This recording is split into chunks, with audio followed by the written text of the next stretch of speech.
Hello everyone, कैसे हो आप लोग। उम्मीद करते हैं ठीक ठाक ही होंगे। आज के वीडियो हम लोग देखने वाले हैं आरआरबी एलपी टेक्नीशियंस भर्ती 2024-25 के लिए, जो कि हमने आज प्रैक्टिस मॉक टेस्ट, ये चौथा वीडियो है, जो कि इसमें देखिएगा कि सभी टाइप के क्वेश्चंस को हमने कराने वाले हैं इसमें, जो कि एग्ज़ाम से पहले आपके लिए बहुत ज़्यादा ज़रूरी है, क्योंकि अधिकतर क्वेश्चन इसी टाइप का पूछा जाता है। नहीं तो आप पेपर उठाकर देख लीजिएगा, जिसमें हम लोग मैथ और रीजनिंग के क्वेश्चंस को करने वाले हैं। तो ये वीडियो जो है सिर्फ टेक्नीशियंस और एलपी में ही यूजफुल नहीं होगा, बल्कि रेलवे के अदर एग्ज़ाम में भी काम आने वाले हैं। और जितने भी वनडे एग्ज़ाम होते हैं जिसमें कि मैथ पूछा जाता है, रीजनिंग पूछा जाता है, उन सभी के लिए बेनिफिट हो सकते हैं। तो चलिए शुरू करते हैं और देखते हैं क्वेश्चंस। ओके, तो यहाँ पर देखिए क्या कर रहा है क्वेश्चन। यदि 64 रुपये 2 वर्षों में 83.2 रुपये हो जाता है, तब 86 रुपये की राशि 4 वर्षों में साधारण ब्याज की समान वार्षिक दर पर कितनी हो जाएगी। तो ये बात हमसे पूछ रही है कि जब 4 वर्षों के लिए लगा दें 86 रुपये, तो फिर कितनी रुपए हो जाएगी। तो अब यहाँ पर देखिए, मैं इसको एक अलग तरीके से बताने का कोशिश करूँगा। जैसे हालांकि लगा सकते हैं PRT अपॉन 100, लेकिन इससे लगाने से बेहतर है कि जो तरीका मैं कहता हूँ उससे लगाइए, जल्दी बनेगा। जैसे मैं कहता हूँ R प्रतिशत यानी रेट परसेंट बराबर ब्याज इंटू 100 गुना मूलधन गुना समय, यानी अपॉन मूलधन गुना समय। इस फार्मूले को लगाइए, आपका सवाल का जवाब जो है जल्दी मिलेगा। कैसे? क्योंकि देखिए हमें यहाँ पर रेट निकालना है, तो हम रेट को रेट से बराबर कर देंगे तो आसानी से आंसर मेरा जल्दी आ जाएगा। तो रेट पर अब हम पता कर लेते हैं कि आखिर ब्याज यहाँ से यहाँ तक में कितना है। तो ब्याज क्या होता है, ये तो हमारा मूलधन है और ये हमारा अमाउंट है। तो आपको पता है कि अमाउंट में अगर मूलधन घटा देते हैं तो हमें ब्याज पता चल जाता है। तो हमें जो अगर यहाँ पर कहा जाए कि ब्याज कितना है, तो 83.2 माइनस 64, यही ना। तो इसको घटाइएगा तो यहाँ से कितना आ जाएगा, 2 9 1 192 यानी 19.2 आ जाएगा, यानी ब्याज जो SI है। तो बस अब पुट करते हैं, बाकी बात तो आप समझ रहे हैं कि ये मूलधन है, ये हमारा टाइम है और इससे अब कोई लेना देना है नहीं। तो अब देखिए इसको हम कैसे करने वाले हैं, थोड़ा समझने का कोशिश कीजिएगा, जिससे कि आपको समझने में भी आसान हो। तो देखिए यहाँ पर रेट परसेंट बराबर, तो आपको फार्मूला हमने बता ही दिया कि क्या लिखना है। SI कितना, 19.2 गुना 100 बटे मूलधन कितना, 64 गुना टाइम कितना है, 2 वर्ष। तो ये हमारा रेट निकल गया। तो मैं इसको अभी कटाऊं, यानी कटाएंगे नहीं, डायरेक्ट मैं आंसर तक पहुंचाने का कोशिश करूंगा। तो देखिए, तो अब रेट बराबर फिर से यही फार्मूला लगा दें, तो ये तो रेट निकल गया। तो जो अब यहाँ पर रेट लगाएंगे, ये वाला रेट लगाएंगे, है कि नहीं। तो बस इसी को बराबर कर देते हैं। तो हमसे ब्याज पूछा है कि ब्याज दर पर कितनी हो जाएगी, तो कितनी हो जाएगी तो अलग बेटर है, लेकिन हम यहाँ पर पहले ब्याज तो फाइंड कर सकते हैं कि नहीं। तो ब्याज को हम x मान लेते हैं, x और गुना 100। मूलधन यहाँ पर कितना लेना है, 86 और टाइम 4 वर्ष। तो यहाँ से हमें ब्याज निकल कर आएगा। तो अब इस इधर से कोई लेना देना है नहीं, इसको आप सोल्व कीजिए, x निकलेगा, x आपका ब्याज निकलेगा। बात समझ रहे हैं। तो यहाँ पर देखिए 100 से 100 खत्म, मैं पेन को चेंज करके थोड़ा सा करता हूँ। देखिए 4 से 16 बार में, 2 से ये आपका 43 बार में, और कुछ कट सकता है क्या, हाँ 16 से ये कट सकता है, 16 1 16 16 दूनी 32, यानी 1.2 बार में। तो हमें घुमा फिरा के x जो मिल गया 1.2 इंटू 43। तो इसको मैं अगर गुना कर दूं तो ये कितना हो जाएगा, 12 3 36 बरसों का 48 3 51, यानी 51.6 x आ गया। और x हमने क्या माना है, ब्याज। तो हमसे पूछा कि कितनी हो जाएगी, 86 रुपये की राशि 4 वर्षों में कितनी हो जाएगी। तो अमाउंट के बारे में हमसे पूछा है, तो अमाउंट क्या होता है, मूलधन प्लस SI, है ना। तो इस स्थिति में मूलधन कितना है 86, और अमाउंट हम यानी SI कितना निकाला, X जो माने हुए थे वो कितना निकला 51.6। तो ये देखिएगा तो क्या आ जाएगा 7 8 5 13 137.6। हालांकि यहाँ से आप यूनिट डिजिट देखकर मार सकते थे, जो कि इतना करना भी नहीं पड़ता। जैसे यहाँ पर मैंने यूनिट डिजिट देखा 0.6, तो यहाँ से 0.6 मार सकते थे। इस जीरो का कोई लेना देना नहीं होता है। अगर पॉइंट के बाद कोई संख्या उसके बाद कितनों जीरो लगाइए उससे कोई फर्क नहीं पड़ता है। तो ये बात ध्यान में रहे। ओके, नेक्स्ट देखिए दोस्त, मैं ऐसा समझाऊंगी ताकि आपको सभी को समझ में आ सके। ये नहीं कि मैं जल्दी से करके निकल जाऊं, सिर्फ मैं ही समझूं, तो मेरा कराने का क्या फ़ायदा, है ना। तो देखिए, विमाएँ 40 सेंटीमीटर गुना 30 सेंटीमीटर गुना x सेंटीमीटर वाले एक ठोस घनाभ का पृष्ठ को 20 रुपये प्रति 100 सेंटीमीटर स्क्वायर की दर से पेंट कराने की लागत 1032 रुपये आता है। ठीक है, तो घनाभ तो आप समझते ही होंगे कि घनाभ किसको कहते हैं। जैसे कहने का मतलब माचिस की डिब्बी ले सकते हैं, वो एक प्रकार का घनाभ है। और भी उस टाइप के जितने भी फिगर हैं वो सारे के सारे घनाभ है। जैसे ईंट हो गया, तो इसने कह रहा है कि ठोस घनाभ है, उसका पृष्ठ को 20 रुपया पर सेंटीमीटर स्क्वायर ले रहा है। तो टोटल खर्च बैठा है इतना रुपए। तो हम यहाँ से इसका क्षेत्रफल के बारे में पता कर सकते हैं कि टोटल कितना क्षेत्रफल काम किया है। तो पहले मैं इस बात को, इसका क्षेत्रफल निकाल लेता हूँ जो ये घनाभ दिया है। तो हमारे पास घनाभ की जो डायमेंशन दी हुई है, जो विमाएँ दी हुई है वो क्या है, तो बात समझिएगा। L का मान 40 है और B का मान 36 है और H का मान X है। तो देखिए, जो घनाभ है वो 3 डायमेंशन वाला फिगर है, नहीं 3D फिगर है कि नहीं। तो इसमें 3 चीज़ तो चाहिए ही। तो घनाभ का कुल पृष्ठीय क्षेत्रफल क्या होता है, तो आपको पता होनी चाहिए क्या होता है। 2 × LB + BH + HL ये होता है, जो कि इतना होता है। उसके बाद मैं इसका क्षेत्रफल निकालूंगा और इसके बराबर में लिख दूंगा। हालांकि मैं पहले क्षेत्रफल अब इसका फाइंड कर लेता हूँ। तो ज़रा यहाँ पर ध्यान से सोचने का कोशिश कीजिएगा। 20 रुपये ले रहा है 100 सेंटीमीटर स्क्वायर का। 20 रुपये ले रहा है 100 सेंटीमीटर स्क्वायर का। अगर मैं कहूँ कि 1 सेंटीमीटर स्क्वायर का कितना लगेगा, तो आपका जवाब होगा 20/100। क्या मेरी बात को समझ रहे हैं?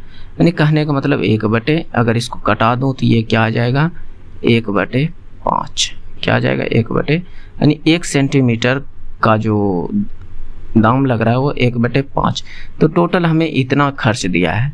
तो इतना रुपए को मैं क्षेत्रफल में बदलना चाहूँगा, तो कैसे बदलूँगा, इसको मैं भगा दे दूँ इससे 1/5 से, तो मेरा क्षेत्रफल निकल जाएगा। तो क्षेत्रफल बराबर क्या होगा, यहाँ पर ये जो हमारा अमाउंट है 1032/1/5। तो इस ये 5 कहाँ चल जाएगा, ऊपर उठ के। तो 1032 × 5, एक नीचे रह जाएगा, उससे कोई फर्क। तो हमारा क्षेत्रफल निकल गया 1032 × 5। क्या मेरी बात को समझ पा रहे हैं? तो इतना हो गया। तो अब मैं इधर ही जो भी है मान उसको पुट कर देता हूँ। देखिए, यह सब प्रश्न अच्छा है और इस तरह के प्रश्न पूछते हैं और अधिकतर स्टूडेंट छोड़ देते हैं, या तो वो मतलब कि जानते हुए भी छोड़ देंगे अगर फास्ट नहीं कर पाएंगे तो, क्योंकि समझने में भी उसे टाइम लग जाएगा कि क्वेश्चन कहा क्या रहा है। तो इससे पहले कि यानी कहने का मतलब इससे बेहतर है कि आप पहले इस तरह के क्वेश्चन से प्रिपेयर हो जाएं, यानी देख लें तो ज़्यादा बेनिफिट होगा। तो 2 L का मान कितना 40, B का मान कितना 36 प्लस B का मान 36, H का मान X और H का मान X, L का मान 40, यही ना, बराबर में 1032 गुना 5। मैं कटा नहीं रहा हूँ, ये गुना नहीं कर रहा हूँ। देखिएगा, हो सकता है कि कुछ आसान हो जाए। तो मैं इसको गुना करूँगा तो ये 14, 36 चौके 144, 14 40 गुना में 2 है, तो इस 2 से मैं कटा देता हूँ ताकि आसान हो जाएगा। चलिए, इस 2 से मैं इसको कटा देता हूँ। 5 और 2 1 2, 516 गुना 5, तो इतना आया है, तो उसको बाद में कर लेते हैं। तो 36x और 40x, 76x बराबर, तो 516 गुना 5 करेंगे, 16 पंचे 80, 25 25 25 80, इतना आ गया। तो अब देखिए 76x बराबर कितना, अगर यहाँ से देखा जाए तो 76x बराबर कितना, 25 80 माइनस 14 40। तो यहाँ से x बराबर कुछ ना कुछ तो फाइंड होगा, तो इधर नहीं इधर ही कर लेते हैं। तो 76x बराबर क्या निकल कर आ जाएगा, 0 4 1 1 11 40। तो x से कटाते हैं। मैं इसको देखिए यहीं पर कटाने का कोशिश करता हूँ। देखिए, जितना फास्ट आप कटा सको उतना ही जल्दी आंसर आएगा, जितना आपका कैलकुलेशन फास्ट हो उतना ही जल्दी आंसर होगा। तो 19 से मैं कटा रहा हूँ, 19 चौके 76, 19 छके 14, हाँ से यानी 60 बार में, तो ये 4 से 15 बार में। तो x हमारा जो है 15 निकल कर आ गया, और हमसे पूछ भी रहा है क्या, x का मान क्या होगा, तो इसका राइट आंसर 15 होगा। हालांकि देखिए, ये सब तरीका आपको पता होनी चाहिए कि कैसे किसको चेंज करना है, कौन सी फार्मूला लगाना है। क्षेत्रमिति तो दोस्त फार्मूला है, फार्मूला पर रहता है। फार्मूला अगर आपको पता है तो क्षेत्रमिति आराम से बना लीजिएगा, और कुछ थोड़ी सी आपकी कैलकुलेशन भी फास्ट होनी चाहिए। तो यहाँ पर देखिए, एक शहर की जनसंख्या पहले वर्ष में 12%, दूसरे वर्ष में 16%, तो दी गई 2 वर्षों की अवधि की शुरुआत में जनसंख्या के संबंध में दूसरे वर्ष के अंत में जनसंख्या में प्रतिशत वृद्धि क्या होगा। जब इस तरह का क्वेश्चन हो, 2% दे दिया रहे पहला वर्ष और दूसरा वर्ष, तो आप सीधा लगाओ ये वाला x plus y into x y बटे 100। तो जो भी होगा ये आपका वृद्धि परसेंट पूछा है, तो ये वृद्धि प्रतिशत निकल जाएगा। तो ये वृद्धि मतलब कि ऊपर वृद्धि हो रहा है, तो ये समझिएगा। तो x का मान, इसमें से किसी को x मान लीजिए और y मान लीजिए, कोई फर्क नहीं पड़ेगा। तो 12 प्लस 16 प्लस 12 गुना 16 अपॉन 100। इसको आप हल करिए, आपका आंसर आसानी से आ जाएगा। तो 16 12 28 प्लस 12 गुना 16 बरछा को 72 और 12 का 12 7 19 192, नीचे में 100 है, तो मतलब इतना पॉइंट। तो कहीं ना कहीं लास्ट में 2 आना चाहिए, 2 तो सब्बे में है। तो 28 1 29.92, तो ये आपका 29.92 राइट आंसर हो जाएगा। तो इस तरह के क्वेश्चंस को और भी तरीके से किया जा सकता है, लेकिन ये भी इसका एक अच्छा तरीका है। जब 2 को दिया रहे तो आप इस तरीके से निकाल लो, जब 3 को दिया रहेगा तब हम जो है दूसरा तरीका बताऊंगा यहाँ पर।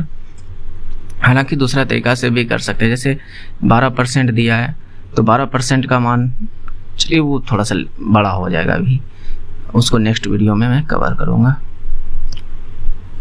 देखिए, किसी वृत्त की चाप की लंबाई 4.5 सेंटीमीटर, इसके द्वारा निर्मित तिर्यकखंड का क्षेत्रफल 27 सेंटीमीटर स्क्वायर है, तो वृत्त का व्यास कितना होगा। वृत्त का व्यास हमसे पूछ रहा है, ठीक है। तो इन दोनों चीज का आपको फार्मूला पता होना चाहिए। चाप की लंबाई क्या होती है, तिर्यकखंड का क्षेत्रफल के बराबर क्या होता है। तो देखिए, इस प्रश्न को करने का सही तरीका, डायरेक्ट आप फार्मूला लगाइए। चाप की लंबाई क्या होता है, थीटा बटे 360 2 पाई r, यही होता है। और जो कि हमें दिया है 4.5 दिया है।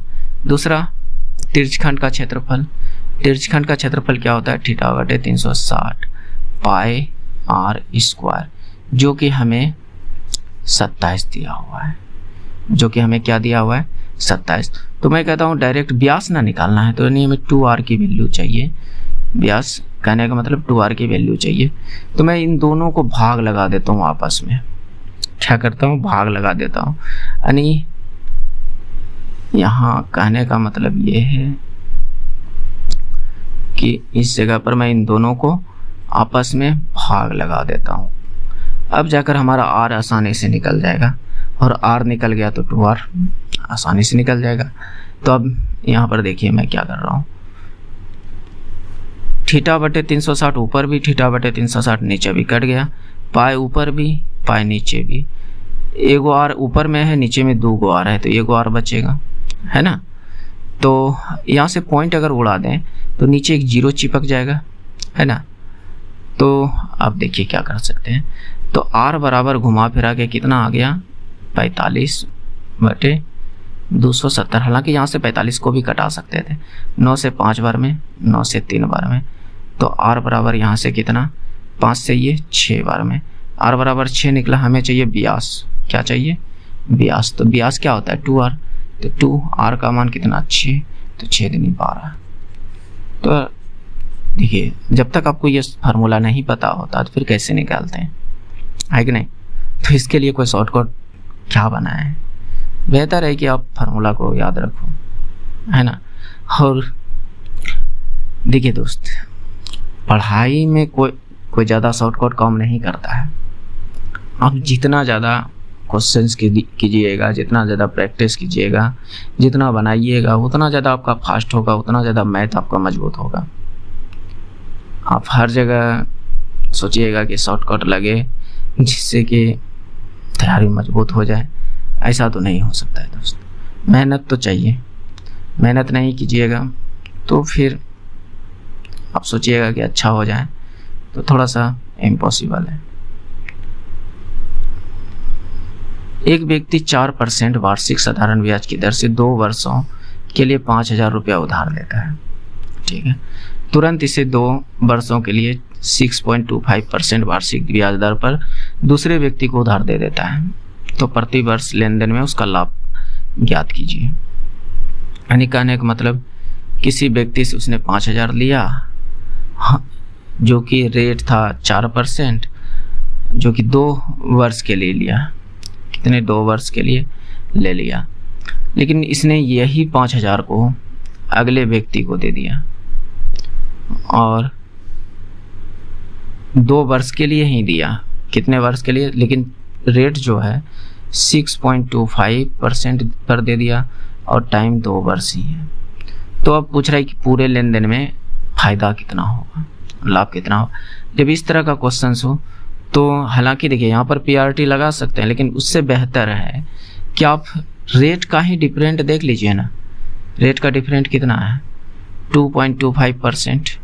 रेट का डिफरेंट 2.25%। तो सीधा आप 5,000 का 2.25% निकाल दीजिए, और वही आपका आंसर हो जाएगा। तो इसका परसेंटेज, यानी परसेंट कहने का मतलब नीचे में 100 हमने लिख दिया, लेकिन ये पॉइंट में है, तो और पॉइंट को उड़ाइए तो नीचे में और 100 आ जाएगा। तो अब कटाइए पिटाइए, देखिए आप अपने आंसर तक पहुंच पाएंगे। तो 2 0 कट गया, 1 0, और देखते हैं कटता है क्या। नहीं तो बेहतर है कि नहीं कटाइए, नीचे में 10 रहने दीजिए ताकि भाग लगाने में आसानी हो।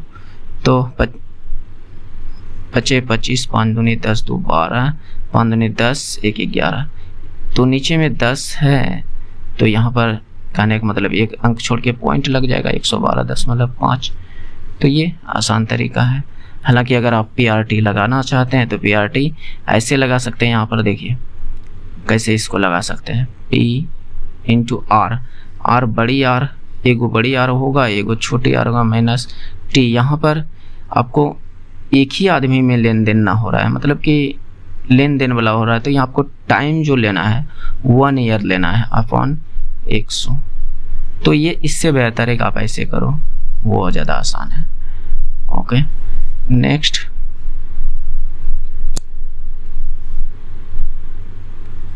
एक वर्ग की भुजा 5 सेंटीमीटर है। यदि इस वर्ग की भुजा दोगुनी कर दी जाए तो नया क्षेत्रफल में कितना गुना हो जाएगा।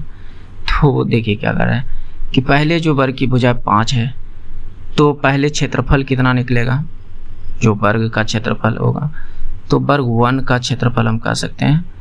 तो वर्ग का क्षेत्रफल क्या होता है, भुजा स्क्वायर, तो भुजा कितना है 5 तो 25। लेकिन अब कहा रहा है कि भुजा को आप 5 सेंटीमीटर बढ़ा दो, भुजा को अब जो है कि दोगुनी, यानी बढ़ाना नहीं दोगुनी कर देना है, 5 का दोगुनी कर देना है। जो अब जो भुजा लेना है वह 5 का दोगुना कितना 10। अब वर्ग 2 कह सकते हैं, वर्ग 2 का क्षेत्रफल तो 2 ना तो 10 है ना, तो 10 भुजा 10 है तो इसका मतलब क्षेत्रफल कितना, भुजा स्क्वायर 10 का स्क्वायर 100, तो ये इसका कितना गुना है, तो आपका जवाब होगा कि 4 गुना है। तो यही इसका राइट आंसर है कि नहीं। और इसमें कुछ है ही नहीं, इस क्वेश्चन में कोई जान है ही नहीं, है कि नहीं। नेक्स्ट देखिए, एक गेंद को 10 मीटर की ऊंचाई से गिराया जाता है, यह जमीन से टकराती है और 2.5 मीटर की ऊंचाई तक उछलती है, तो टकराव के दौरान गतिज ऊर्जा में कितना प्रतिशत की हानि हुई। मेरा कहने का मतलब कोई गेंद को यहाँ से हमने फेंका, वो 10 सेंटीमीटर ऊंचाई पर थी, 10 सेंटीमीटर ऊंचाई पर थी। ये हालांकि फिजिक्स का प्रश्न है, ये मैथ का है नहीं, लेकिन 10 मीटर की ऊंचाई पर थी। लेकिन जैसे ही ये उछला तो ये 2.5 मीटर तक ही उछल कर रह गया, तो ठीक है, तो इतना। तो गतिज ऊर्जा यहाँ कहने का मतलब कि यहाँ स्थितिज ऊर्जा भी लगा सकते हैं, या अब गतिज ऊर्जा लगाइएगा तो फिर आपको भी निकालना पड़ जाएगा। लेकिन उतना करने से बेहतर है कि 10 से देखिए ना कितना कम हुआ है, तो आपका पता होगा कि 7.5 कम हो गया है। कितना पर, 10 पर। प्रतिशत निकालने के लिए 100 से गुना, है ना, तो 1 0 कट गया, 7.5 गुना 10 कीजिएगा तो कितना 75, ये डायरेक्ट 75। हालांकि आप फिजिक्स के तरीके से निकालना चाहिएगा तो फिर यहाँ से आपको mgh लगाना पड़ जाएगा जो कि हमें बॉल का जो है द्रव्यमान नहीं पता है, m पता है नहीं, g तो मान लेते हैं कि 10 होगा, हाइट है, तो इस स्थिति में द्रव्यमान को हम कुछ एक्स्ट्रा मान सकते हैं, क्योंकि द्रव्यमान फिक्स होता है, वह कहीं भी ले जाइए वह चेंज नहीं होता है। और इस तरह के क्वेश्चंस एग्जाम में पूछा जाता है कि इनमें से बताइए कि कौन सी चेंज नहीं होगा, द्रव्यमान, भार, वजन, बल, क्या चेंज नहीं होगा। इस तरह से क्वेश्चन पूछा जाता है, जिसमें कि आपको द्रव्यमान नो चेंज, चाहे कहीं पर लेते जाइए, चंद्रमा पर भी लेते जाइए कोई चेंज नहीं। चंद्रमा पर चेंज होता है भार, क्या चेंज होता है, भार। वजन, जिसको वजन कहते हैं, ये चेंज होता है, वो भी किसके वजह से, इस जी के वजह से, है कि नहीं। तो ये बात होता है यहाँ पर। तो ये फिजिक्स का एक प्रश्न है, लेकिन इसको आप ऐसे भी कर सकते हैं, जैसे कहने का मतलब 10 से जो था अब 2.5 ही बचा है, तो यहाँ पर जो गतिज ऊर्जा निकालिएगा ये 2.5 के रिस्पेक्ट में और यहाँ पर 10 के रिस्पेक्ट में, तो गतिज ऊर्जा कुछ ना कुछ तो चेंज हुई होगी। तो वही पूछ रहा है कितना % की हानि हुई, तो ऐसे निकाल सकते हैं। हालांकि देखिए आप समझने का कोशिश कीजिए, नहीं तो हम कितनों समझाते रह जाएंगे, नहीं समझ पाइएगा। तो समझिए, कोशिश कीजिए, इस तरह से ही अच्छे जो स्टूडेंट होते हैं वो बनाते हैं। ओके, तो यहाँ पर देखिए, एक निश्चित धनराशि पर 2 वर्षों के लिए चक्रवृद्धि ब्याज 309 रुपये, साधारण ब्याज 300 रुपये, तो वार्षिक ब्याज दर क्या होगा निश्चित राशि पर। तो मैं 2 वर्ष के बारे में बोल रहा है, तो मैं कहता हूँ पहला वर्ष अगर ये साधारण ब्याज है 300, तो SI और CI, तो आपको एक चीज़ पता होगा कि जो फर्स्ट ईयर में लगता है, जो साधारण ब्याज लगेगा वही चक्रवृद्धि ब्याज लगेगा। 1 वर्षों में, 1 वर्ष का आप चक्रवृद्धि ब्याज निकाल कर देखिएगा और साधारण ब्याज दोनों सेम आता है। तो अगर मैं इस साधारण ब्याज को ही पकड़ूं, तो साधारण ब्याज में क्या होता है कि वह चेंज नहीं होता है, ब्याज पे ब्याज नहीं लगता है, और चक्रवृद्धि ब्याज में ब्याज पर ब्याज लगता है, ये बात होती है। तो ये 2 वर्ष का है, तो 1 वर्ष का कितना, इसका यहाँ 150, यानी पहला वर्ष 150 SI लगा होगा साधारण ब्याज, तो CI भी तो 150 लगा होगा, चक्रवृद्धि ब्याज भी तो 150, क्योंकि पहला वर्ष में जो इतना चक्रवृद्धि ब्याज लगता है उतना ही साधारण ब्याज भी लगता है, यानी जितना साधारण ब्याज उतना ही चक्रवृद्धि ब्याज भी लगता है। और दूसरा वर्ष चाहे वह कितनों वर्ष तक आगे बढ़िए, साधारण ब्याज पे अगर कम हो रहा है तो वह सेम लगेगा। अगर इस पहला वर्ष 150 लगा तो दूसरा वर्ष भी 150 लगेगा। लेकिन यहाँ पर 150 तो लगेगा ही लगेगा, प्लस देखिए अब यहाँ पर चक्रवृद्धि ब्याज में कितना 309, यानी 9 रुपया एक्स्ट्रा लग रहा है, 9 रुपया एक्स्ट्रा। तो हमसे रेट ना पूछा है, तो ये जो 9 रुपये एक्स्ट्रा लगा है यही तो 150 पे लगा होगा। क्या मेरी बात को समझ रहे हैं? क्योंकि वह ब्याज पे ब्याज लगता है। चक्रवृद्धि ब्याज का मतलब ही क्या होता है? ब्याज पर ब्याज लगना। तो ये 150 पर 9 ब्याज आया है, 150 पर 9 ब्याज कितना पर? 150 पर। परसेंटेज निकालने के लिए 100 से गुना करते हैं तो ये आपका जो है निकल जाएगा 0 से 0, 5 से 3 बार, 5 से 2 बार और 3 से ये 3 बार, तो 3 दूनी 6। परसेंटेज कितना निकल गया? ब्याज दर 6%। क्या मेरी बात को समझ रहे हैं? तो समझने का कोशिश कीजिए, और क्या कह सकते हैं। हालांकि उम्मीद करते हैं कि आप समझ पा रहे होंगे। हालांकि इस तरह के क्वेश्चंस अगर 2-4 बार आपके सामने बैठ गया तो फिर आप कंप्लीटली सीख जाओगे करना। ओके,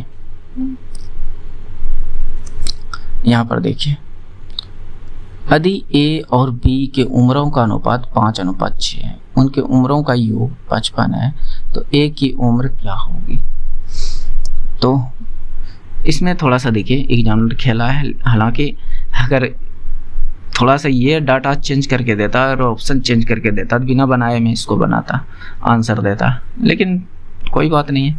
ए की उम्र है 5 अनुपात में और बी की उम्र 6 है, तो इसका ए की उम्र को मैं 5x मान लेता हूँ, बी की उम्र को हम 6x मान लेता हूँ, और इन दोनों का योग कितना? तो आपका जवाब होगा 11x। और यहाँ पर कुल योग दिया है कितना? 55, यानी 11x के मतलब 55। तो यहाँ से x बराबर कितना? 5 आया। तो हमने ए की उम्र को कितना माना है? 5x, तो 5x के जगह पर 5, तो 25 वर्ष। ये आपका राइट आंसर हो जाएगा, है कि नहीं? तो ये 25 निकल कर आ जाएगा। तो इजी है, आराम से कर सकते हो।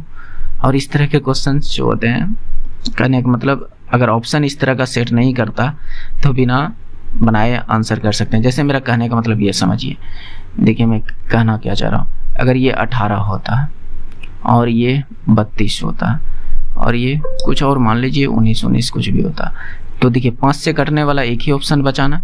तो और यहाँ ए का उम्र के अनुपात में कितना है? 5। कहीं ना कहीं 5 से कटने वाला ऑप्शन होना चाहिए था, तो इस स्थिति में एक ही ऑप्शन हमारे पास बचता, तो इस ऐसे क्लियर कर देते हैं। तो इस तरह में बनाना नहीं पड़ता, है कि नहीं? तो एक बार ऑप्शन पर भी गौर कीजिएगा। हालांकि यहाँ पर एग्जामिनर खेला हुआ है थोड़ा सा। दिए गए विकल्पों से भिन्न विकल्प का चयन कीजिए। तो इसमें यानी अलग चुनना है कि कौन सा अलग है। तो साफ साफ दिख रहा है एक स्क्वायर, ये जो है 7 का स्क्वायर है, बाकी बात कोई संख्या स्क्वायर के फॉर्म में नहीं है, तो ये राइट आंसर है। ओके, देखिए अब सोचते हो सकता है किसी को सोचते होंगे कि आखिर मैं क्वेश्चन कहाँ से लाता हूँ। तो मैं क्वेश्चन जो है अलग अलग बुक से, अलग अलग टेस्ट सीरीज से मैं उठाता हूँ। जैसे प्लेटफॉर्म हो गया, जैसे और भी युवा सब जो है, इन सबों से मैं अलग अलग बुक से उठाता हूँ। HD यादव, सगीर अहमद, मेरे पास बहुत सारी बुक हैं। मैं हमेशा एक बुक से नहीं लेता हूँ, मैं अलग अलग बुक से लेता हूँ और मैं देखता हूँ कि इस क्वेश्चन को कितने बार पूछा है, कहाँ कहाँ से पूछा है, और कुछ मैं डाटा को चेंज कर भी लिख देता हूँ। तो क्वेश्चंस मैं कोशिश करता हूँ कि अच्छे क्वेश्चंस को लूँ, बात समझ रहे? तो हालांकि देखिए ये सब एग्जाम ओरिएंटेड क्वेश्चन है, आराम से इस तरह के क्वेश्चंस ही बहुत ज़्यादा पूछा जाता है। तो बेफिक्र होकर आप किसी भी एग्ज़ाम का तैयारी कर रहे हैं, चाहे वो NTPC group D, ALP technician, आपके लिए सब यानी सभी एग्ज़ाम के लिए बेनिफिट हो सकते हैं। जैसे मैं कहने का कोशिश कर रहा हूँ, देखिए समझिए मेरी बात को। NTPC, मान लीजिए कि NTPC में एक प्रश्न पूछा क्षेत्र मिति से, शंकु से ही मान लीजिए कि पूछा, और आपका ग्रुप डी में शंकु से ही पूछा, इसमें भी आपका क्षेत्रफल निकालने के लिए पूछा और इसमें भी आपका क्षेत्रफल निकालने के लिए पूछा। तो एक बात बताइए कि एनटीपीसी में क्षेत्रफल के लिए अलग फार्मूला लगाइएगा क्या, कि ग्रुप डी में आप क्षेत्रफल के लिए अलग फार्मूला लगाइएगा, कि दोनों में सेम ही लगाइएगा? तो देखिए, मैथ और रीजनिंग जहाँ भी पूछा जाए वो अलग नहीं हो सकता है, ना ही साइंस अलग हो सकता है। बात समझ रहे हैं? तो आप कहीं किसी तरह कहीं से भी मैथ पढ़िए, कोई फर्क नहीं पड़ता है।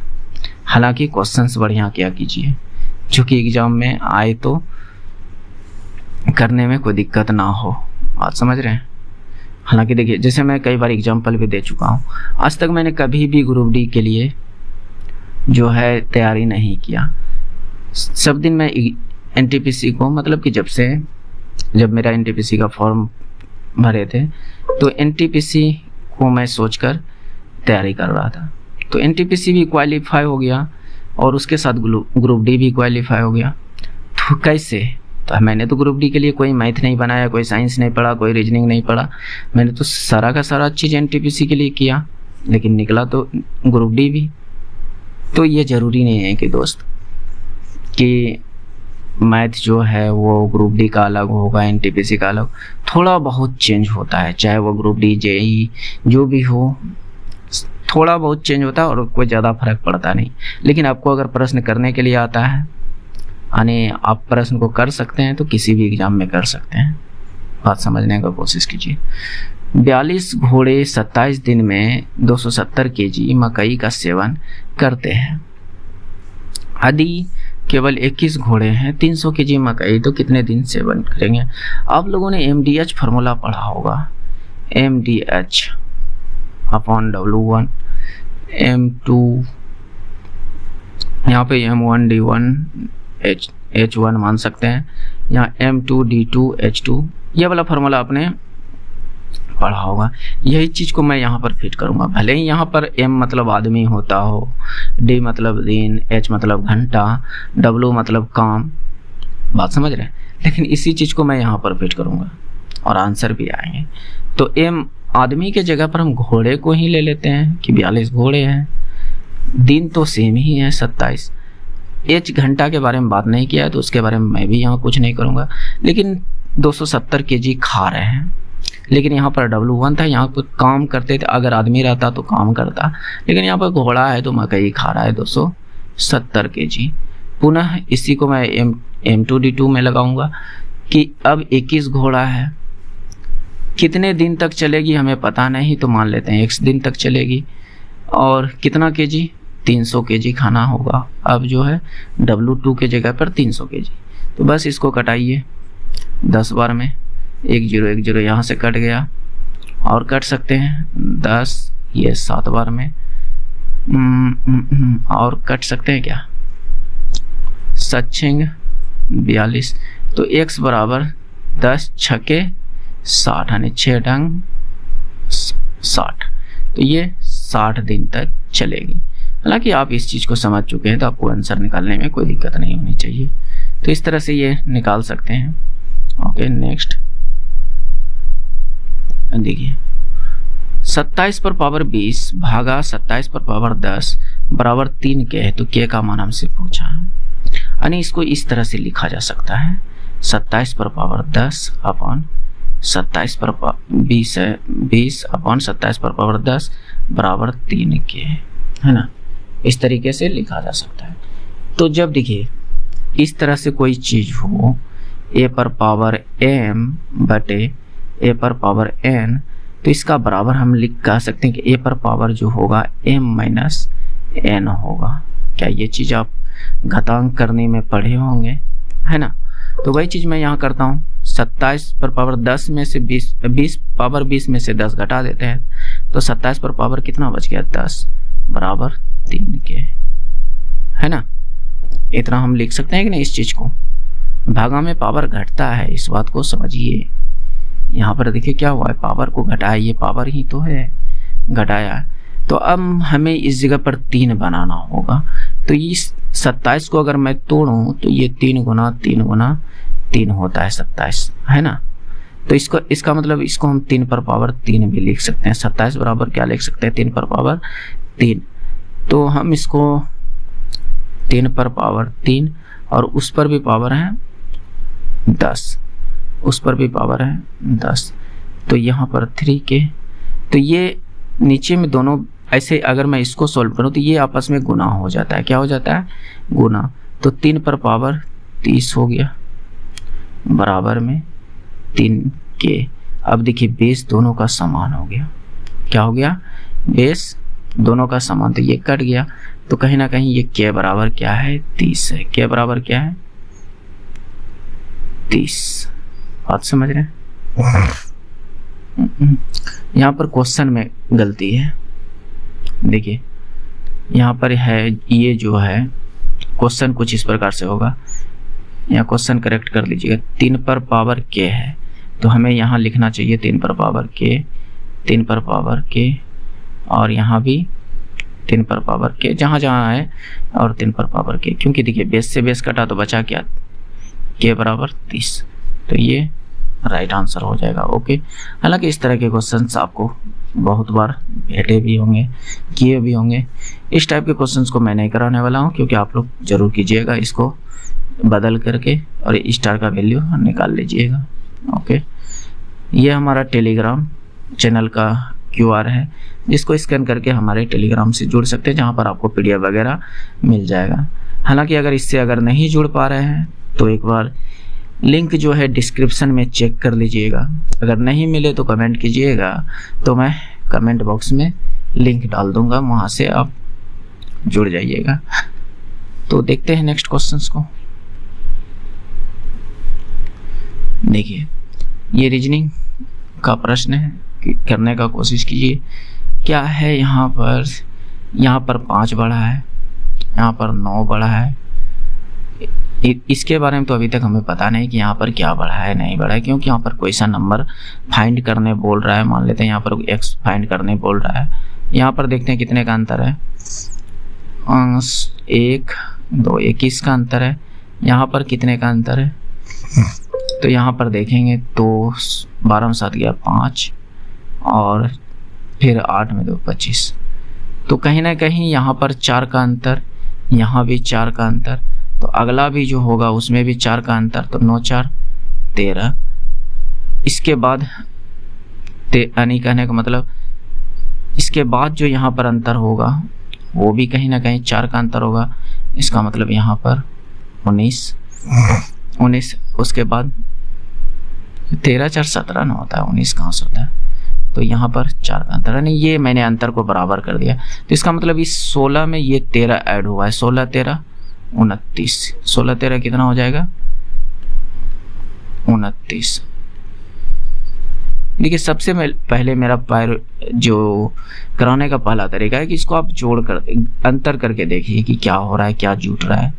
उसके बाद अगर वो ना हो तब जाकर स्क्वायर कीजिए, स्क्वायर ना हो तो क्यूब कीजिए। ये तरीका होता है सीरीज को चेक करने का।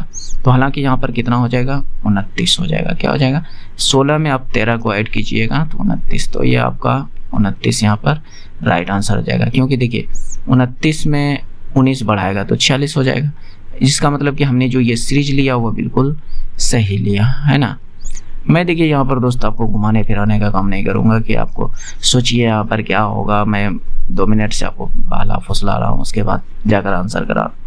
अगर करना ही होगा तो आप वीडियो रोक कर सकते हैं, है कि नहीं।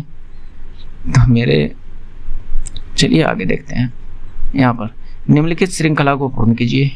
तो यहाँ पर देखिए क्या है, तो आप इस तरह के क्वेश्चंस को करने के लिए आपको एक चीज तो आपको कंठ से याद होनी चाहिए, जिससे कि आप अगर चाहो कि इस क्वेश्चंस को मैं जल्दी करूं तो आपको एक चीज कंठस्थ होना चाहिए, प्लेस वैल्यू। ए से लेकर जेड तक का प्लेस वैल्यू आपको याद आना। जैसे ए एक जो होता है 1 पहला स्थान पर, जेड 26वां स्थान पर, तो ये आपको जैसे टी 20वां स्थान पर, तो ये इस तरह का आपको वैल्यू याद होनी चाहिए। इसके लिए मैंने ट्रिक भी बताया था EOT। हालांकि ये शुरुआत भी स्टूडेंट के लिए है जो शुरुआत में है, मतलब शुरुआत ही तैयारी का शुरुआत ही की है तो उसके लिए। हालांकि जो पहले से तैयार हैं तो उसे तो ये सब मान याद हो जाना चाहिए था। देखिए मैं इसके लिए क्या बता रहा हूँ, E 5 पर आता है, J 10 पर आता है, O 15 पर आता है, T 20 पर आता है और y 25 पर आता है। अब यहाँ से हमको कुछ भी पूछेगा तो मैं बता सकता हूँ। जैसे हमें मान लीजिए f के बारे में पूछा, तो e के बाद f आता है ना, e के बाद f आता है, तो e कितना पर 5 पे है, तो f कितना 6ठा स्थान पर। तो इससे आप अंदाजा लगा सकते हैं। बात समझ रहे हैं। हालांकि आपको इसको कंठस्थ याद कर लेना है, जिससे कि आपका जल्दी आंसर आएगा। जैसे मैं यहाँ पर कर रहा हूँ, देखिएगा मैं 1 सेकंड के लिए भी नहीं फंसूंगा किसी भी मान में, क्योंकि हमें टोटल मान याद है। z कितना पर होता है 26 पर, और t 20 पर, n 14 पर, h 8 पर होता है कि नहीं। तो मैंने एक बार भी के लिए फंसा क्या, नहीं फंसा, और फंस भी जाऊँ तो 1-2 सेकंड में मैं बता सकता हूँ। तो यहाँ पर देखिए अब क्या हुआ है, यहाँ 6 घटा, यहाँ भी 6 घटा, यहाँ भी 6 घटा, तो इस 8 में भी 6 घटा दीजिए, कितना आएगा 2, और 2 पर क्या आता है p। इसका मतलब जो भी ऑप्शन होगा वह b से शुरुआत हुआ होगा। ये नहीं है, ये नहीं है, ये नहीं है, एक ही ऑप्शन है। आगे मैं चेक ही नहीं करूँगा, हालांकि आप करना चाहते हैं तो कर लीजिए। ये 26, ये 24, ये 21, ये 16। तो अब यहाँ पर देखिए कितने का अंतर, 2 का अंतर, 3 का अंतर, यहाँ पर 5 का अंतर, तो इधर 7 का अंतर होना चाहिए, ये ना। तो इस तरह क्या से आप कर सकते हैं। तो हालांकि आप समझदार हैं, अगर पहले ही मिल गया तो हमें दूसरा चेक करना क्या जरूरी है। बात समझ रहे हैं। तो चलिए नेक्स्ट देखते हैं।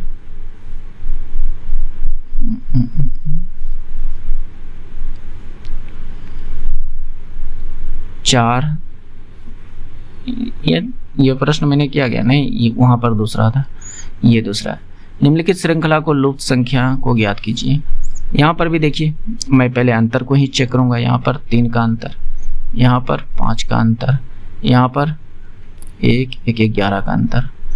तो अब यहाँ पर क्या पुट करनी होगी, तो यहाँ से यहाँ तक का कुछ अंतर होना चाहिए, यहाँ से यहाँ तक का कुछ अंतर होना चाहिए, है ना।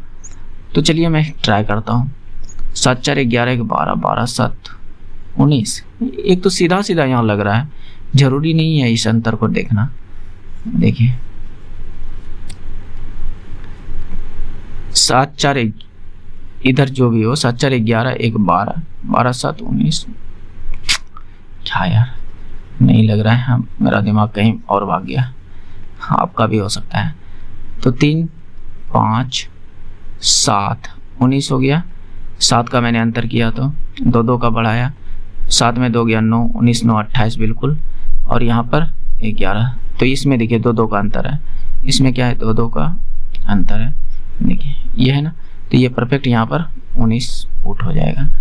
देखिए दोस्त, रीजनिंग वो चीज़ है, अगर समझ में आ गया तो सेकंडों में बन जाएगा, और समझ में नहीं आया तो दिन भर गुजर जाएगा, नहीं बनेगा। नहीं तो कभी ट्राई करके देखिएगा। ओके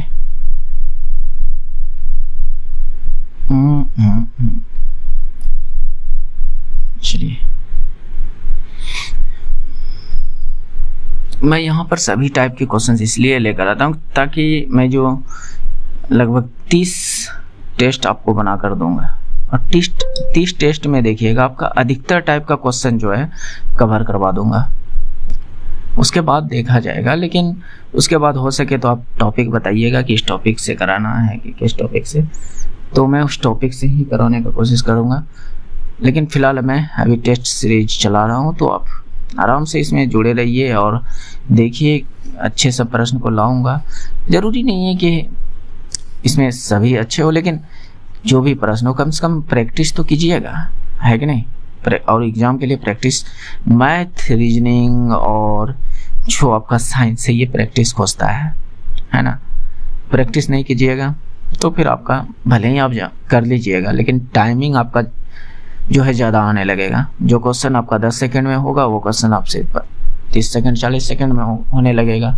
अगर प्रैक्टिस रहेगा तो वो जल्दी बनेगा, और कुछ नहीं है, बस प्रैक्टिस का ही खेल है। तो इस बात को जितना जल्दी हो सके समझ लीजिए। तो इस तरह के क्वेश्चंस को कैसे किया जाए कि इसका कोट अर्थ यहाँ पर किया गया है, इसका यहाँ पर किया गया है, हमसे पूछा। जब इस तरह का क्वेश्चन हो ना, तो आप एक बार थोड़ा सा मेरे बातों पर गौर करने का कोशिश कीजिएगा। देखिए क्या करना है, आप इसको देखिए ध्यान से। इसमें क्या है, टमाटो टेस्टी इज। तो मैं किसी एक संख्या को पकड़ता हूँ इज को, और मैं अब इज ढूंढना चाहता हूँ कहाँ कहाँ है। यहाँ है और कहीं यहाँ है, ये दो जगह पर इज है ना। तो इसके लिए कोट इधर किया गया है, यहाँ से लेकर यहाँ तक, और इसके लिए कोट यहाँ पर किया गया है।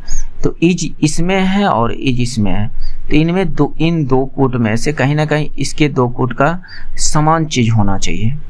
जैसे कहने का मतलब इज यहाँ पर है वीर, होर, कोक और होर। देखिए होर इसमें भी है और होर इसमें भी है, और इज इसमें भी है, इज इसमें भी है। तो इसका मतलब इज का जो कोट है वह होर है। क्या बात को समझ रहे हैं? अब मैं दूसरा चीज फाइंड करूंगा, टेस्टी। क्या? टेस्टी। तो टेस्टी यहां पर भी है और टेस्टी यहां पर भी है। बात समझ रहे हैं? टेस्टी, मैं इसको पेन से चेंज करके देखिए, टेस्टी यहां है और टेस्टी यहां है। तो इसके लिए कोट इधर किया गया है और इसके लिए कोट इधर किया गया। तो इन दोनों में मैं अलग, होर का काम खत्म, होर का काम खत्म। अब बीर और कोक बचा है, इस वाले में बीर और कोक बचा है, और इसमें भी कहीं ना कहीं जो ये वाला में होना चाहिए बीर या कोक मिलना चाहिए, तो बीर हमें मिल गया। क्या मिल गया? बीर, और बीर हमें यहाँ भी मिला। तो इसका मतलब जो टेस्टी का कोट है, टेस्टी का, वो बीर है। क्या मेरी बात को समझ पा रहे हैं?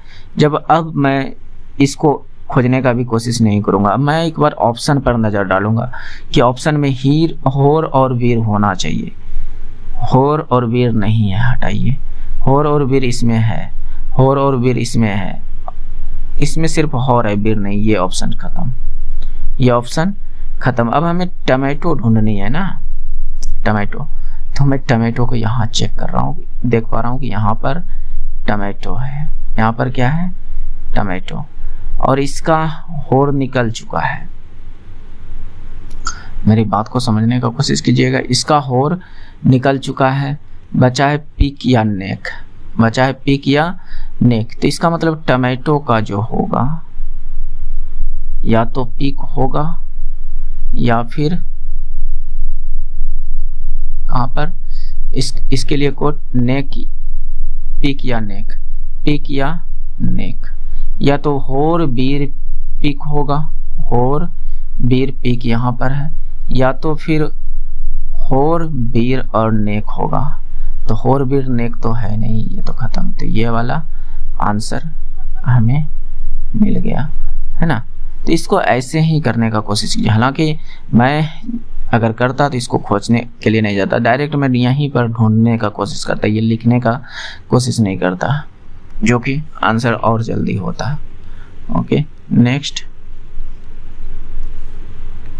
ये प्रश्न भी इजी है, मैं आप पर छोड़ रहा हूँ, डायरेक्ट आप इसका मैं करा देता हूँ।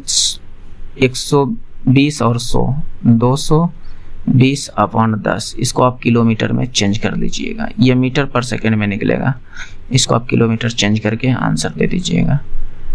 ओके, इस क्वेश्चन को करना जरूरी है।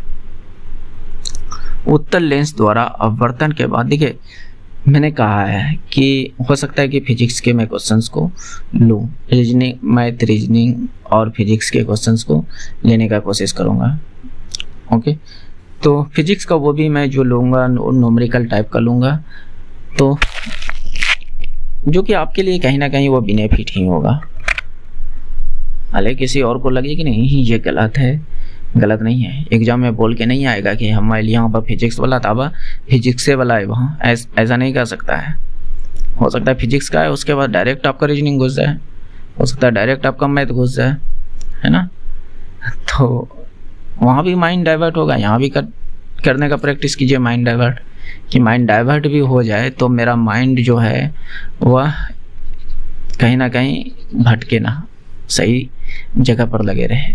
तो उत्तल लेंस है, उत्तल लेंस तो आप लोग बनाना जानते होंगे कि जिसके दोनों सिरा पतला हो, बीच मोटा हो।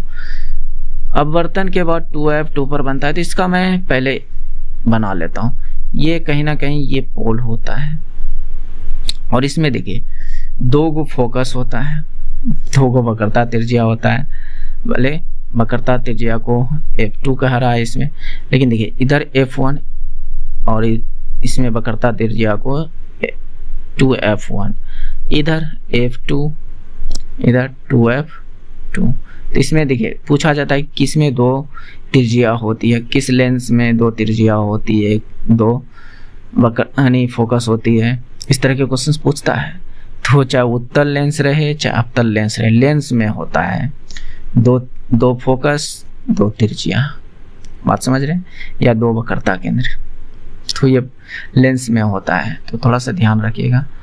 तो कह रहा है कि वास्तविक आवर्धित पर वास्तविक उल्टा प्रतिबिंब बनाता है, यानी 2F1 से परे, 2F1 से यानी 2F2 से परे कुछ इधर जो है प्रतिबिंब बन रहा है इधर, और उल्टा बोल रहा है कि उल्टा बन रहा है। तो वस्तु को कहाँ रखना चाहिए, वस्तु को कहाँ रखना चाहिए, यह बात हमसे पूछ रहा है कि इधर, यानी 2F2 से परे यानी इधर रखा है, तो वस्तु को आप कहाँ रख सकते हैं। जब इधर प्रतिबिंब बनेगा तो ये वस्तु कुछ इस इधर होगा। अगर मैं यहाँ से फिगर बनाने का कोशिश करूँ तो ये फोकस से जाएगा, फोकस से होकर कटेगा, यानी F2 से कटेगा। तो हमें प्रतिबिंब बनाने के लिए 2 किरण की ज़रूरत होती है। तो ये तो किसी भी लेंस से आप ये जो मुख्य अक्ष के समांतर गुजारते हैं तो वह फोकस से कटती है। और दूसरा रूल क्या होता है कि अगर मैं कोई किरण पोल से गुजार दूं तो वह पोल से रिटर्न नहीं होता है। जैसे कहने का मतलब या तो ये इधर ही रिफ्लेक्ट हो जाएगा या तो फिर ये सीधे निकल जाएगा, वो मुड़ता तुड़ता नहीं है। जैसे यहाँ पर देखिए ये मुड़ा, ये मुड़कर इधर गया, लेकिन मैं जैसे ही पोल से एक किरण को गुजारूंगा वह मुड़ेगा नहीं, या तो सीधे जाएगा या तो ये किरण जो है ऐसे ही इधर भागते जाएगा। तो ये कंडीशन होती है ध्रुव से गुजरने का। तो ये कुछ रूल है, थोड़ा समझना होगा, बात समझिए। तो यहाँ से तो ये प्रतिबिंब यहाँ पर बनेगा, तो हमें कहाँ पर रखनी होगी वस्तु को, F1 और 2F1 के बीच में रखनी होगी, बात समझ रहे हैं। अगर यहाँ पर वस्तु को रखते हैं तो यहाँ पर प्रतिबिंब बनता और बराबर बनती, भले उल्टा बनता लेकिन वह बराबर बनती, इक्वल हो जाता, आवर्धित प्रतिबिंब नहीं होता। जैसे हम इसके पास जाएंगे ये और इधर भागेगा प्रतिबिंब, बात समझ रहे हैं।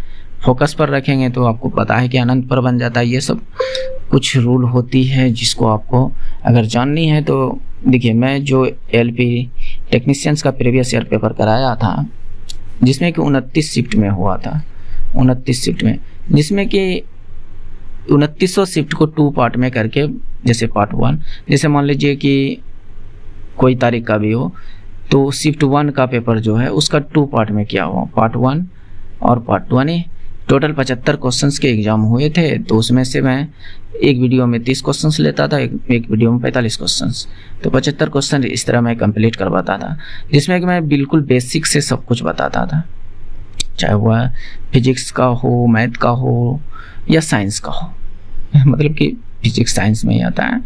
तो यानी जिस भी टॉपिक का उसको मैं बेसिक से बताता था, तो उससे आपको बहुत ज़्यादा बेनिफिट मिल सकते हैं। तो उसको भी आप देखा कीजिए अगर टाइम मिले तो, जो कि आपके लिए कहीं ना कहीं फ़ायदेमंद बहुत ज़्यादा होगा अगर बेसिक स्टूडेंट हैं तो।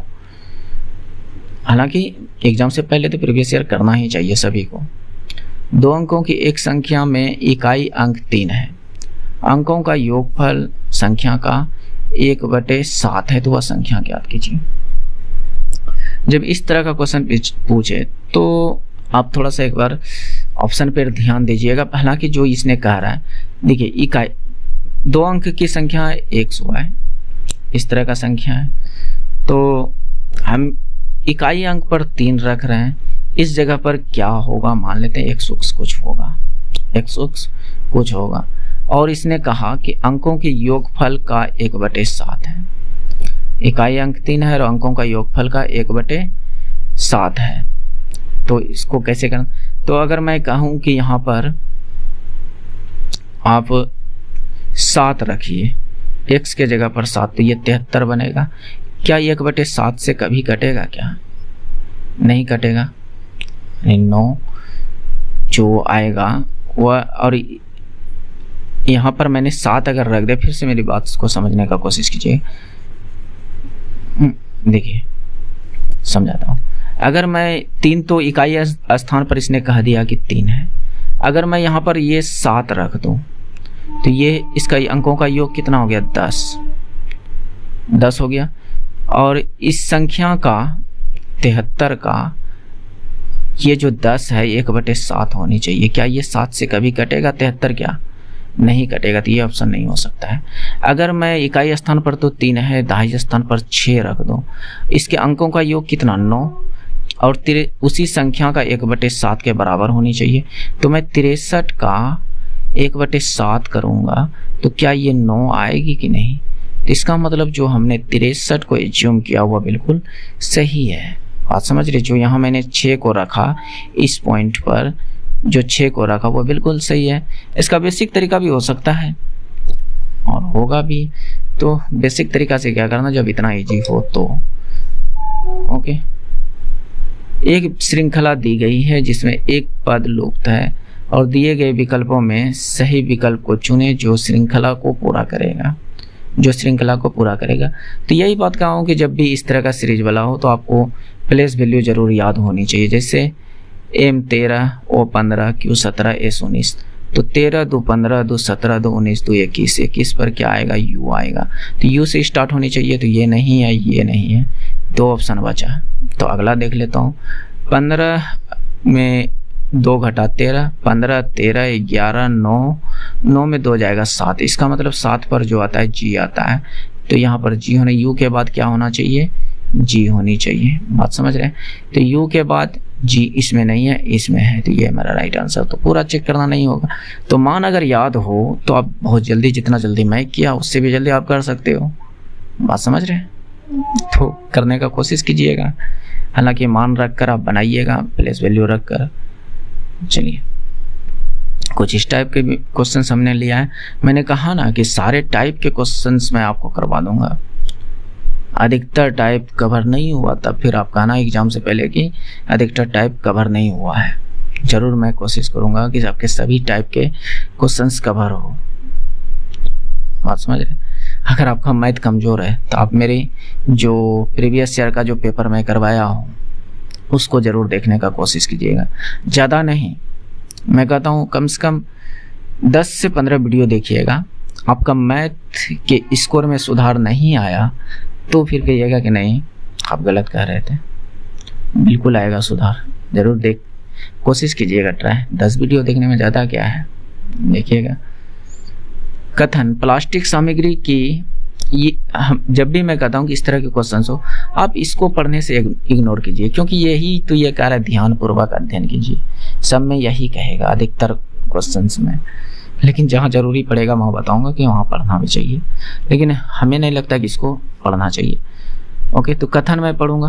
प्लास्टिक सामग्री की सीमित और सतर्कता के साथ उपयोग इसके पूर्ण प्रतिबंध आंदोलन के लिए एक अच्छी रणनीति हो सकती है, तो तर्क कह रहा है प्लास्टिक पर तत्काल प्रतिबंध वास्तविकता से दूर है क्योंकि लोग विकल्पों के उपयोग करने के लिए तैयार नहीं है। क्या यह तर्क मजबूत हो सकती है? क्या यह तर्क है कि प्लास्टिक की तत्काल प्रतिबंध, मान लीजिए कभी पूरी तरह से प्लास्टिक बैन कर दिया जाए, तो मतलब कि यहाँ पर इसने कहा कि पूरी वास्तविकता से दूर है, कि पूरी तरह बंद हो जाए, इसकी वास्तविकता से दूर है क्योंकि लोग विकल्पों के उपयोग करने के लिए तैयार नहीं है। लोग कहने का मतलब कि लोग जो है झोला लेके जाने के लिए तैयार नहीं है, लोग जो है कागज का पॉलीथीन लेके तैयार, यानी पेपर बैग लेके जाने के लिए तैयार नहीं है। बात समझ रहे? तो ये बात तो कहीं ना कहीं सत्य है कि ये वास्तविकता से दूर है, तो ये कहीं ना कहीं कुछ हद तक ठीक है, तो नहीं प्रबल है। Bag, paper bag plastic bag से एक अच्छा विकल्प हो सकते हैं, बिल्कुल हो सकते हैं, तभी तो एक अच्छी रणनीति हो सकती है कि आप जो है प्लास्टिक बैग के जगह पर आप धीरे धीरे मार्केट में जो है पेपर बैग को लाएं। अगर एक ही बार ला दीजिएगा तो हजम नहीं होगा, होगा क्या? नहीं होगा। तो धीरे धीरे आप लाएं और प्लास्टिक को जो है डिस्ट्रॉय करते रहें, है ना, तब जाकर कहीं ना कहीं एक अच्छी राजनीति हो सकती है। तो ये इसके लिए दोनों विकल्प मजबूत हैं, दोनों विकल्प जो है प्रबल है। तो दो दुर्बल नहीं, एक और दो दोनों दुर्बल नहीं, तो ये वाला नहीं, तो एक और दो दोनों प्रबल करते हैं। यानी कहने का मतलब इसकी बिल्कुल सही बात है कि आप अभी वास्तविकता से बहुत दूर हैं, क्योंकि लोग विकल्प का उपयोग करने के लिए तैयार नहीं है। लोग चाहते नहीं हैं कि और मैं एक दूसरा चीज़ को अपनाऊं। तो इसके लिए आप कहने का मतलब धीरे धीरे आप पेपर बैग का उपयोग करें। तो कहीं ना कहीं दोनों जो है प्रबल है। नेक्स्ट देखिए दोस्त, हमारी वीडियो भले ही लंबी हो, कहीं ना कहीं आपके लिए ज़्यादा बेनिफिट होगा। आप यूं ही 1-1.5 घंटा शॉर्ट देखने में या कुछ मूवी वगैरह देखने में निकाल देते होंगे।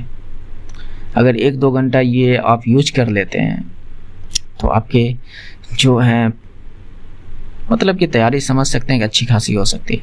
और तैयारी की जो रेलवे की मुख्य बिंदु है, जो कहने का मतलब रेलवे एग्जाम की जो ताकत है जो निकालने की, वह मैथ, रीजनिंग और साइंस है। बाकी बात जीके जीएस सभी के वही रहते हैं जो आपका है, जीके जीएस करंट अफेयर, यानी जीके और करंट अफेयर जो होता है सभी के सभी का वही होता है जो आपका है। भले ही वह बहुत ज़्यादा जीके पढ़ाओ तो 2-4 क्वेश्चन ज़्यादा मार सकते हैं, अन्यथा जितना जीके आप मारोगे उतना ही आपके सामने वाले भी मारेंगे। तो अगर आप चाहते हो कि जीके हम पढ़ गए एग्जाम निकाल लें, जीके तो अपना की बराबर रहता है एग्जाम में। बात समझ रहे हैं? तो समझिए, कोशिश कीजिए। ये सब बातें जो है भले ही लगता होगा कि ये सब बातें आउटडेटेड है या सही नहीं है, लेकिन मैं बिल्कुल रियलिटी बता रहा हूँ। बात समझिए। जीके जो नॉर्मल जीके होता है वह सभी जानते हैं, जो हार्ड जीके होते हैं कुछ % लोग जानते हैं। बात समझिए। चलिए आगे क्वेश्चंस करते हैं। एक व्यक्ति एक्स बिंदु से चलना शुरू करता है, दक्षिण दिशा में 2 किलोमीटर चलता है, फिर वह बाएं मुड़ता है। तो इसके लिए मैं पिछली वीडियो में भी बताया था दिशा डायरेक्शन वाला कि अगर ये स्टार्टिंग पॉइंट है, इधर जाना है तो ये पूरब होगा, इधर जाना है यानी स्टार्टिंग पॉइंट से इधर जाना है तो ये पश्चिम होगा, और ऊपर जाना है तो उत्तर, और नीचे जाना है दक्षिण।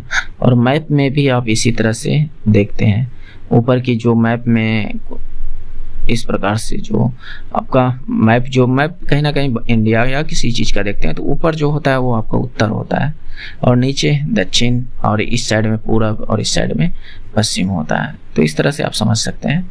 तो बस मैं इसी को यहाँ पर लिखा हूँ ताकि ये करने में थोड़ा आसानी होगा। कहता है एक व्यक्ति एक्स बिंदु से चलना होगा, यानी एक्स कोई पॉइंट है, स्टार्टिंग पॉइंट, इससे चलना शुरू करता है और दक्षिण दिशा में 2 किलोमीटर जाता है। दक्षिण कहने का मतलब नीचे की ओर, दक्षिण कहने का मतलब क्या, नीचे की ओर, नीचे की ओर 2 किलोमीटर गया, यानी स्टार्टिंग पॉइंट से नीचे की ओर 2 किलोमीटर गया, फिर बाएं मुड़ा। और दूसरी चीज़ आपको ये ध्यान रखना है कि बाएं मुड़ने का मतलब घड़ी की दिशा को समझते हैं। जैसे घड़ी में जो 2 सुई होते हैं तो कहीं ना कहीं घड़ी की दिशा ऐसे चलते हैं, घड़ी की दिशा ऐसे चलते हैं, और जब ऐसे चले तो आपको बोलना है कि दायां हम चल रहे हैं, और जब उल्टा चले तो कहना कि बायां चल रहे हैं। तो इस बात को आप ध्यान में थोड़ा सा रखिएगा। मैं यहाँ पर लागू कर बताऊँ, देखिए कैसे। वह जो है 2 किलोमीटर चलता है, फिर बाएं मुड़ता है। बाएं मुड़ने का मतलब क्या, एंटी क्लॉक, एंटी क्लॉक बाएं मुड़ने, देखिए उल्टा मैंने करा दिया, डायरेक्शन वाला ऐसे है, एंटी क्लॉक आपको घूमना है, एंटी क्लॉक यानी ऐसे जा रहा है, ऐसे ऐसे, तो कहीं ना कहीं इधर मुड़ने के लिए कह रहा है, कहीं ना कहीं इधर उल्टा मुड़ने के लिए कह रहा है।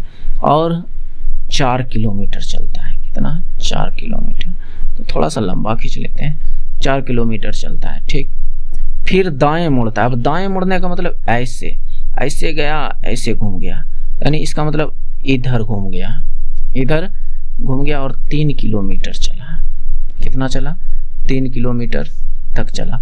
अंत में वह दाएं मुड़ता है और 8 किलो, फिर दाएं मुड़ता है और 8 किलोमीटर चलता है।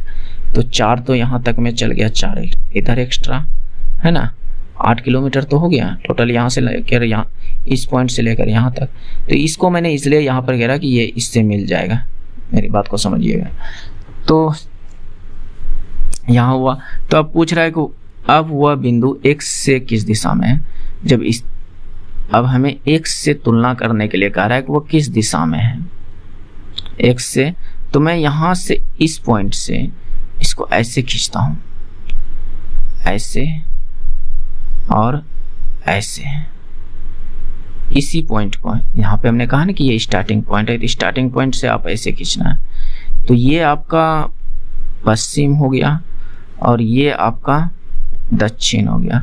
तो ये कहीं ना कहीं इसके बीच में आ रहा है, इसके बीच में आ रहा है, यानी ये पॉइंट जो है इसके बीच में आ रहा है, पश्चिम दक्षिण में, पश्चिम दक्षिण में। उम्मीद करते हैं कि आप समझ पा रहे होंगे और आपको अच्छा भी लग रहा होगा। देखिए, प्रश्नवाचक के चिन्ह को, ये जो भी हो, एकत्रित होना बिखराव होता है, यानी किसी चीज को आप इकट्ठा कर दिए, कोई आकर बिखार दिया।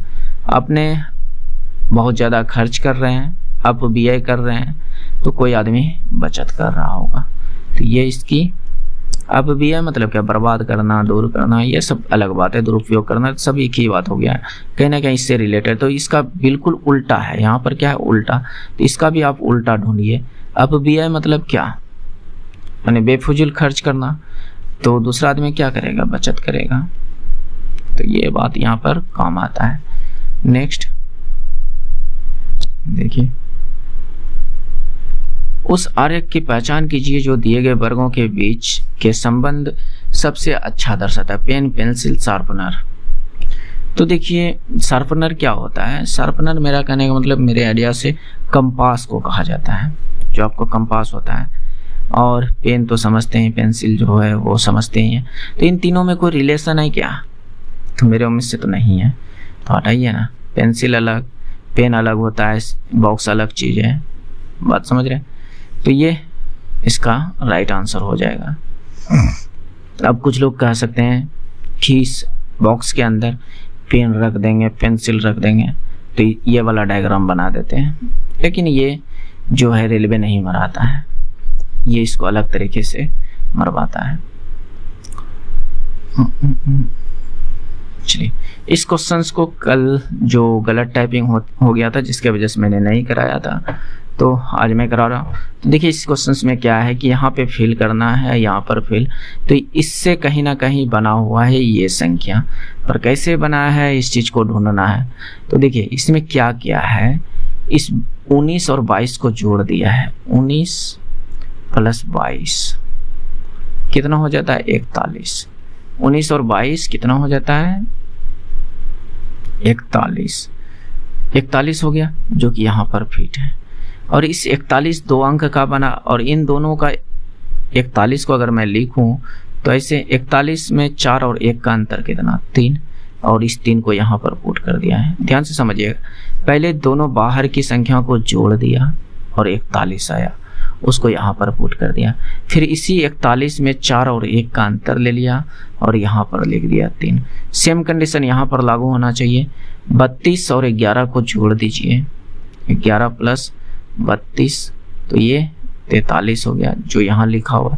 इसी 43 का कहने का मतलब ये 4 - 3 कितना हो गया, 1, जो कि यहाँ पर लिखा हुआ है।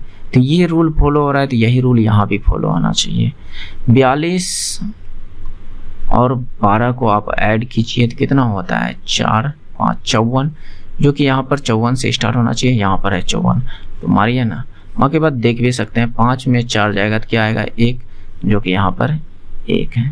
तो ये राइट आंसर हो जाएगा। ओके, नेक्स्ट देखिए, इस क्वेश्चंस को मैंने कल ऐसे ही HW के लिए पूछ लिया था कि इनमें से किस जीव के दांत नहीं होते हैं। तो इनमें से कछुए के दांत नहीं होते। अब कुछ लोग कहेंगे कि हाँ होते तो हैं, अगर दांत नहीं है तो खाते कैसे हैं। तो देखिए, हमारे आगे मैं इसके डिटेल्स को समझता हूँ। जैसे हम लोग का जो नाखून और बाल है वह किस चीज़ का बना है, तो आपका जवाब होगा कि केराटिन का बना हुआ है। तो केराटिन प्रोटीन का इसका भी बना हुआ है। जो जबड़ा है, दांत नहीं होता है। देखिए यहाँ पर क्या है, वर्तमान में किसी भी कछुए में दांत नहीं होते हैं। वर्तमान में बात कर रहे हैं, हो सकता है पिछले 1000-2000 साल पहले दांत हुआ करता हो, लेकिन वर्तमान में किसी भी कछुए में दांत नहीं होते हैं, बल्कि ऊपरी और निचले जबड़े केराटिन शीथ से बने होते हैं, जो खोपड़ी पर झूठे दांतों की तरह फिट होते हैं, झूठे दांतों की तरह फिट होते हैं। हालांकि केराटिन जो बना हुआ चीज होता है वह कहीं ना कहीं मजबूत है। हमारे नाखून मजबूत है कि नहीं, किसी को नोच सकते हैं कि नहीं।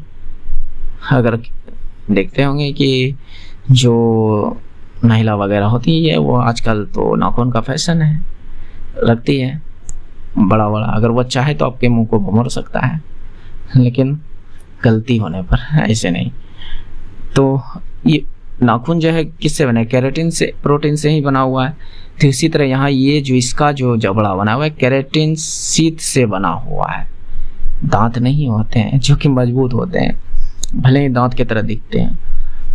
किनारे तेज होते हैं, उसके जो मुंह का किनारा होता है तेज होता है। कछुओं को सबों से मांस के टुकड़े को काटने में मदद करते हैं, यानी वही उसी से काटते हैं और जल्दी से छोटे शिकार को मार देते हैं। हालांकि देखिए बाइट फोर्स जो होता है कछुए की बहुत ज़्यादा होता है, गलती भी नहीं कीजिएगा उसके जबड़े में हाथ डालने की।